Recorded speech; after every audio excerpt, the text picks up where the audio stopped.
আমি সরাসরি আলোচনার দিকে যাচ্ছি। মহান আল্লাহ তাআলা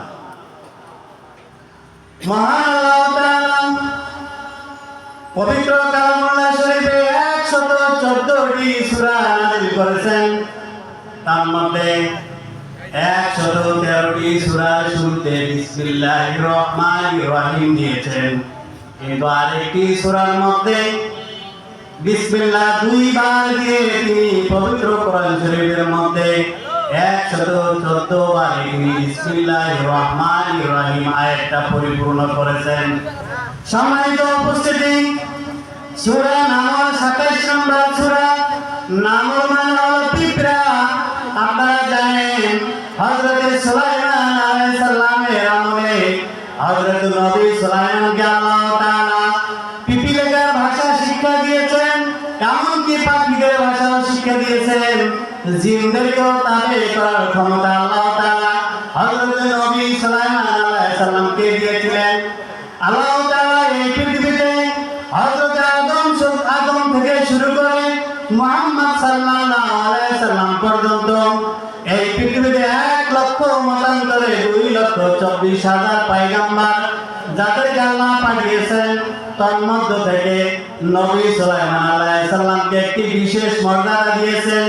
নবী সুলাইমান আলাইহিস সালাম আল্লাহর কাছে দোয়া করেছিলেন, ইয়া আল্লাহ, এই পৃথিবীতে হযরত আদম থেকে শুরু করে কিয়ামত পর্যন্ত যত নবী রাসূল থেকে শুরু করে রাজা বাদশা যারাই আসবেন না কেন, এমন রাজত্ব আল্লাহ আমাকে দান করবেন যে রাজত্ব আর কিয়ামত পর্যন্ত কাউকে দেওয়া হবে না।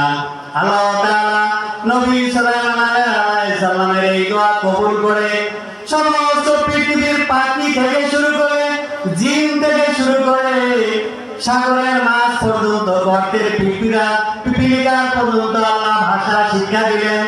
হযরত সুলাইমান আলাইহিস সালামের আমলের একটি ঘটনা যদি জানতে পারেন আপনারা বুঝতে পারবেন। একবার হযরত সুলাইমান নবী আলাইহিস সালামের আমলে দুর্ভিক্ষ দেখা দিল, খরা দেখা দিল, অনাবৃষ্টি দেখা দিল। হঠাৎ করে সুলাইমান নবীর উম্মতেরা নবী সুলাইমানের কাছে গিয়ে বললেন, হে নবী সুলাইমান, আমাদের জন্য আপনি দোয়া করেন, আকাশ থেকে যেন আল্লাহর রহমত বৃষ্টি নাযিল হয়। যদি না হয় আমাদের পশু পাখি সব না খেয়ে মারা যাচ্ছে, আমাদের সমস্ত কিছু আবার নষ্ট হয়ে যাচ্ছে। তিনি তার উম্মতদেরকে নিয়ে বৃষ্টির জন্য নামাজ পড়ার জন্য বাইর হলেন। প্রতিমধ্যে দেখতে পেলেন একটি পিপীলিকা আল্লাহর দরবারে 2 পায়ের উপরে দাঁড়িয়ে আর 2টি পা দিয়ে আসমানের দিকে হাত তুলে দোয়া করতেছেন, ইয়া রাব্বুল আলামিন, তুমি যে খরা দিয়েছো, বৃষ্টি নাই বহুদিন থেকে, আমি তোমার একটি ছোট্ট সৃষ্টি, সুতরাং তুমি যদি পানি না দাও তাহলে অনাহারে না খেয়ে আমরা মারা যাব।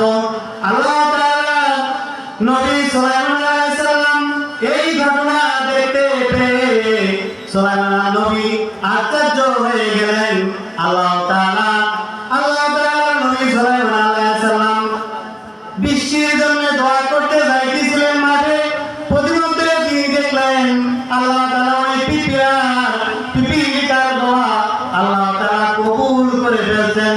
নবী সুলাইমান ফেরত আসতেছেন, বলতেছেন, হে আমার উম্মতিরা, হে আমার জাতিরা, তোমরা ফিরে আসো, চলে আসো, কারণ আমাদের দোয়ার আগে আল্লাহর ক্ষুদ্রতম সৃষ্টির দোয়া আল্লাহ তাআলা কবুল করে, বৃষ্টির আবেদন কবুল করে তিনি বৃষ্টি দিয়ে দেবেন। চলো আমরা ফেরত যাই, আমাদের আর দোয়া করতে হবে না, আমাদের বদলা আমাদের আগে পিপীলিকার দোয়া আল্লাহ কবুল করে ফেলেছেন। এই জন্য মহান আল্লাহ তাআলা এই পিপীলিকা নামে পবিত্র কোরআন শরীফের 114টি সূরার মধ্যে নামল নামে একটি সূরা দান করেছেন, যেই সূরাটির নাম হলো নামল। বুঝতে পারলাম তো আমরা এই সূরার নাম আল্লাহ কেন দিলেন, পিপড়ার নামে আল্লাহ সূরা কেন নাযিল করলেন। আমি যে আপনাদের সামনে আয়াত দুটি তেলাওয়াত করেছি, এর পরবর্তী হলো ক্বালা ইয়া আইয়ুহাল মালাউ, এক রানী তার দরবারে মন্ত্রী পরিষদ ইন্না কিতাবুন কারীম। হে আমার মন্ত্রী পরিষদ বর্গ, আমার কাছে একটি সম্মানিত পত্র এসেছে, চিঠি এসেছে। কে বললো? একজন রানী তার মন্ত্রী পরিষদকে বললেন, মানে রাজা, ওই দেশের রাজা, ওই দেশের রাজা তার মন্ত্রী পরিষদকে বললেন, হে আমার মন্ত্রী পরিষদ বর্গ, আমার কাছে একটি সম্মানিত পত্র এসেছে, চিঠি এসেছে। তাহলে কোথা থেকে আসলো চিঠিটা? কি? তিনি বলতেছেন, ইন্নাহু মিন সুলাইমানা ওয়া ইন্নাহু বিসমিল্লাহির রহমানির রহিম। এই পত্রটি হলো সুলাইমান আলাইহিস সালামের পক্ষ থেকে, আর ইন্নাহু বিসমিল্লাহির রহমানির রহিম, এইটা শুরু হয়েছে দয়াময় মেহেরবান আল্লাহ তাআলার নাম দিয়ে। আমরা ছোট্টবেলা যখন চিঠি লিখতাম বন্ধু বান্ধবের কাছে, আমরা বিসমিল্লাহির রহমানির রহিম দিয়ে শুরু করেছিলাম। এরকম আছে না? অনেকেই যারা আমরা পত্র লিখতাম, চিঠি লিখতাম, চিঠির শুরুতে বিসমিল্লাহির রহমানির রহিম লিখে আমরা চিঠি দিতাম বন্ধুর কাছে। তেমনি ভাবে নবী সুলাইমান আলাইহিস সালাম সেই সাবা রানী বিলকিসের কাছে, ইয়ামেনের একটি দেশের নাম, ইয়ামেনের একটি জায়গার নাম ছিল সাবা, সেই সাবা রাজ্যের রানী ছিল বিলকিস নামে একজন মহিলা। বিলকিস নামে একজন মহিলা। নবী সুলাইমান আলাইহিস সালাম ওই বিলকিস নামে ওই রাজাকে, ওই বাদশাকে, ওই রানীকে একটি চিঠি দিয়েছিলেন। কি জন্য চিঠি দিয়েছিলেন? তিনি বলছিলেন, হে রানী বিলকিস, তোমার কাছে আমার দিনের দাওয়াত দিলাম। সেই দাওয়াত পত্রের মধ্যে তিনি লিখেছিলেন বিসমিল্লাহির রহমানির রহিম। মহান আল্লাহ তাআলার দয়াময় মেহেরবান আল্লাহর নামে তিনি এই পত্রটা পেয়ে তার রাজ দরবারকে বললেন, আমার কাছে একটি সম্মানিত কি আসছে? পত্র আসছে, চিঠি আসছে। তাহলে সম্মানিত উপস্থিতি, সম্মানিত জমির জনতা, হযরত সুলাইমান আলাইহিস সালাম বিসমিল্লাহির রহমানির রহিম বলে চিঠি লেখার কারণে রানী বিলকিস তিনি ভয় পেয়ে গেলেন। তিনি কোনো সাধারণ মানুষের পক্ষ থেকে এই চিঠি আসে নাই, নিশ্চয় তিনি একজন আল্লাহর ওলি হবেন, আল্লাহর খাস বান্দা হবেন, কোনো না কোনো নবী হবেন।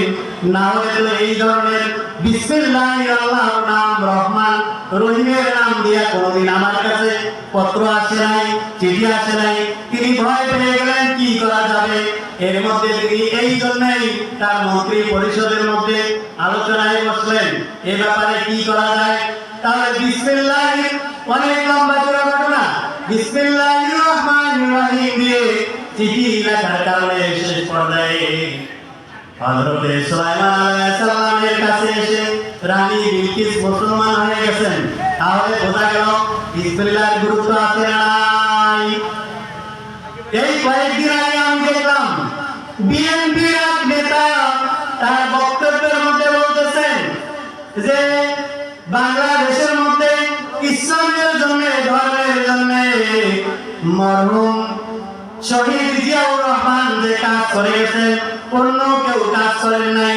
আমরা তার জন্য দোয়া করি, তিনি আমাদের দেশের জন্য অনেক করে গেছেন। কিন্তু তিনি এমন কথা বলেছেন, বিসমিল্লাহির রহমানির রহিম কোরআন শরীফের মধ্যে তিনি কি সংযুক্ত করেছেন? বলেন আলহামদুলিল্লাহ। বিসমিল্লাহির রহমানির রহিম কি মরহুম শহীদ জিয়াউর রহমান কি সংযুক্ত করেছেন? না, এটা অনেক আগে, কিয়ামতের আগে, কিয়ামত পর্যন্ত যখন পৃথিবী সৃষ্টি হয়েছিল, কোরআন নাযিলের শুরু থেকেই আল্লাহ তাআলা বিসমিল্লাহির রহমানির রহিম কোরআন শরীফে সংযুক্ত করেছেন। তাহলে বোঝা গেল অতিরিক্ত কিছু বললেই বলা যাবে? তাহলে বিসমিল্লাহ কোরআন শরীফে দিয়েছেন কে? আল্লাহ। না আমাদের শহীদ জিয়া প্রেসিডেন্ট দিয়েছেন? অবশ্যই দেন না। তার ইমানে থাকবে না যেহেতু বিসমিল্লাহ দিয়েছে কোরআন শরীফের মধ্যে মহান আল্লাহ তাআলা। আর তিনি বলতেছেন যে আদম শুরু করো, শেষ করে দেব।